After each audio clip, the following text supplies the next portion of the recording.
'yan mata ba za a yi laifi ba, domin ko bai zo a hadisai ba.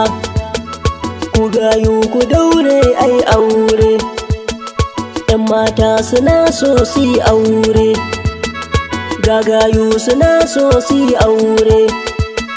Laifi ne yake hana su yi aure, shi ke sa samari su yi ɓuya, ba kuɗi su dinga yawan ƙarya. A ko'ina ka gansu suna sanya magana guda sai su baya. 'Yan mata ku daina batun ƙarya, hakan za ya sa ku bar kwantai.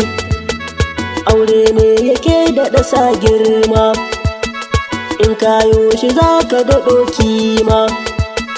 Ka zarce ka kwana a tabarma, kowa za ya ganka cikin girma.